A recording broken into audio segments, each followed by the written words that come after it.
Bom dia, oitavo ano, tudo bem com vocês? Hoje, na nossa aula do dia 4 de maio de 2020, a nossa pauta vai ser uma revisão, uma pequena revisão para avaliação de vocês, que vai acontecer no dia 7 de maio.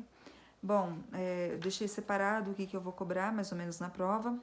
Daí, para isso, eu vou pedir que vocês abram a apostila de vocês ali na página 290. Vamos falar sobre o que foi o iluminismo, né? Foram ideias que surgiram ali no século XVIII na Europa, ideias que tinham a razão como principal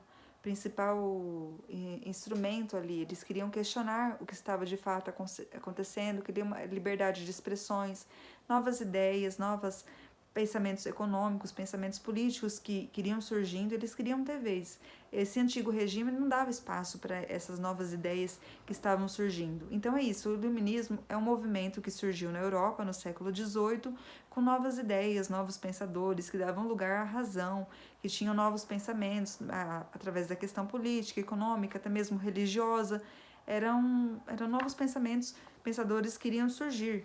Junto do iluminismo acabou surgindo, aqui na página 290, fala sobre a enciclopédia, que é um livro que reunia, né, vários volumes de todos os conhecimentos possíveis estavam reunidos, né, nesses livros. Era uma circulação bastante restrita no período. Hoje em dia, até se vocês vão em algumas bibliotecas, é possível encontrar mais ou menos o que eram as enciclopédias da época. Bom, a Revolução Científica do século XVIII, ali que está na página 291, que fala a respeito dos pensadores que foram surgindo, que questionavam, por exemplo, as ideias de planetas, as ideias das órbitas, né, o que ocorria, eu não vou cobrar. Por exemplo, que é o Galileu Galilei, Francis Bacon, isso daí eu não vou cobrar na avaliação de vocês. Bom, daí eu vou para a página 294, os iluministas e a organização do governo. Fala ali que na Europa, né, no século XVIII, muitos estados modernos tinham seus governos baseados em princípios absolutistas, né? Quem governava, quem dava seus ideais, a divisão dos poderes, quem mandava tudo eram os reis. E a partir desse momento começou a surgir, né, um questionamento maior e começou a surgir a divisão desses três poderes, que é o poder executivo, o poder legislativo e o poder judiciário, começaram a ser divididos, né. Ali no primeiro parágrafo fala ali na segunda linha, no absolutismo o poder é exercido de forma centralizada pelo rei, com total autoridade para intervir nas áreas econômicas, administrativas, políticas, culturais de seu território. Ou seja, agora não seria mais o rei que administraria todas essas ideias. Seria cada pessoa especializada para administrar esses poderes. Esses poderes seriam o quê? Seriam divididos em três espécies, né?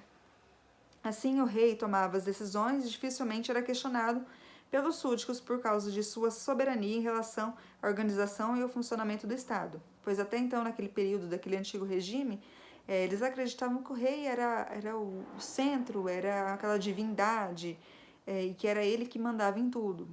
A partir desse momento, com o surgimento dos iluministas, essas ideias começam a ser questionadas. De fato, o rei, ele tem todo esse poder absolutista mesmo? Ele, de fato, é o que comanda toda essa sociedade? Ele que, de fato, que deve estabelecer o que é certo e o que é errado? Será que não tem que ter um poder especializado para cada coisa? Bom, ali no segundo parágrafo, para os iluministas, essa forma de governo era caracterizada pelos constantes abusos do poder, impediam as liberdades individuais. O filósofo Francis Montesquieu foi um dos iluministas que criticou o absolutismo. Segundo suas propostas, um Estado deveria ser dividido em três poderes. Essa ideia é a que até hoje nós acreditamos, né? Que o Estado tem que ser dividido realmente nesses três poderes.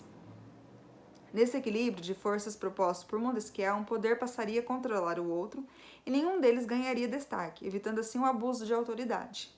Os três poderes de Montesquieu dividiam-se da seguinte maneira, como nós vimos nas aulas, seriam o poder executivo, o legislativo e o judiciário, que até hoje nós vivemos desse modo. São os três poderes divididos. Para ele, nenhum poderia abusar do outro, nenhum poder poderia ser maior que o outro. Cada um estaria dividido na sua forma e teria que ser respeitado. Bom, aqui na página 295, nós vemos a respeito do despotismo esclarecido. O que são os déspotas esclarecidos? São reis absolutistas que ainda vivem aqui, ali naquele poder absolutista, só que tem algumas ideias dos iluministas. Os iluministas começam a ter algum reflexo ali naquele poder, ali naquele domínio deles. Por exemplo, nós vamos conhecer alguns dos déspotas aqui na página 295, fala sobre o Frederico II, governante da Prússia, a Catarina II, o Marquês de Pombal também, que ele acabou expulsando os jesuítas aqui lá de Portugal. Também são alguns dos exemplos desses déspotas esclarecidos. Os iluministas e a religião, que está na página 296, 297, e em seguida tem a ideia do liberalismo também. Eu não vou cobrar, nem a Revolução Inglesa, não vou cobrar na avaliação de vocês. Agora nós vamos lá para o segundo capítulo, que fala sobre a Revolução Industrial, que é um assunto bastante importante. Nessa aula eu comentei com vocês que a Revolução Industrial ela é dividida em 3 períodos, são três fases da Revolução Industrial. Nós ainda estamos passando pela terceira Revolução Industrial. Bom, então na prova eu só vou cobrar a primeira, o porquê de ter acontecido essa Revolução Industrial e o porquê que a Inglaterra passou na frente, acabou passando na frente, as novas tecnologias que surgiram e as consequências, os impactos da Revolução Industrial na cidade, na vida das pessoas na cidade. Bom, ali no comecinho fala, a Revolução Industrial, além de ser marcada pelo desenvolvimento do iluminismo, influências bastante do iluminismo do século XVIII, foi muito importante para transformações da relação de trabalho e de produção. Naquele período, as condições políticas e econômicas da Inglaterra, aliadas às diferentes inovações tecnológicas, foram responsáveis por um profundo processo de transformações no modo de produção. Ou seja, o modo de produção era todo manual ali, as pessoas produziam manualmente e começaram a surgir novas tecnologias, as pessoas começaram a cada vez mais se aprimorar dessas novas tecnologias, começaram a deixar o campo, começaram a ir para a cidade. Uma das consequências em relação à Revolução Industrial é isso, o aglomeramento de pessoas na cidade, a poluição, começou a surgir o trabalho de muitas de crianças durante horas e horas, não era respeitado, não tinha uma carga horária definida. Então, tudo isso são as consequências da Revolução Industrial. Isso está na página 308, 309, até mais ou menos a página 313. Na página 322, nós vamos falar a respeito da França no século XVIII, a Revolução Francesa, que de fato ocorreu. As pessoas estavam insatisfeitas com aquele governo naquele período. As pessoas, que nem vocês estão cansados de escutar, que eu falei que as pessoas padeciam de fome, enquanto o rei na época vivia no maior luxo, no maior conforto, no castelo lá em Versalhes. Enquanto isso, as pessoas padeciam cada vez mais de fome. Isso está na página 322, 323 ali, que eu vou cobrar de vocês a respeito do que foi a Revolução e o início da Revolução, tudo que de fato ocorreu, essa toda insatisfação da população. Foram surgindo novas ideias para, de fato, acabar-se com esse governo, com esse poder absolutista na França. Ali fala como que era dividido, na página 322, que era o primeiro estado, onde quem vivia era a monarquia, quem vivia era os membros da igreja. No segundo estado era composto pela nobreza, as famílias proprietárias ali de terra. O terceiro estado era a maior parte da população, que era os que padeciam realmente de fome, que era 98% da população da França naquele período, eram as pessoas pobres e que não tinham nem o que comer. A França já estava vindo de uma seca muito grande e tinha acabado piorando a situação do que estava acontecendo. Bom, ali na página 324, nós vemos a Assembleia Nacional, que de fato foi a República na França, quando ela é instalada, na página 328.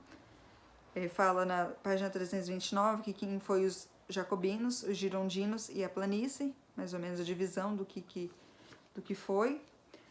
Na página seguinte fala a respeito do período do terror, o que de fato aconteceu na França, quando os jacobinos tomaram o poder ali, que ninguém podia ter outra ideia, porque já era condenado à guilhotina já, até a página Revolução chega ao fim, até a página 332. Então a nossa prova é basicamente isso. Então não tem muita coisa assim para vocês ficarem preocupados. A prova vai ser bem tranquila, valor 7. Vocês vão ter bastante tempo para fazer. Vai ser diferente da escola, porque vocês vão acabar tendo um acesso à internet, um acesso que vocês não teriam se estivessem na sala de aula. Então eu peço para que vocês façam com calma. Qualquer dúvida vocês perguntem. E boa sorte para todo mundo.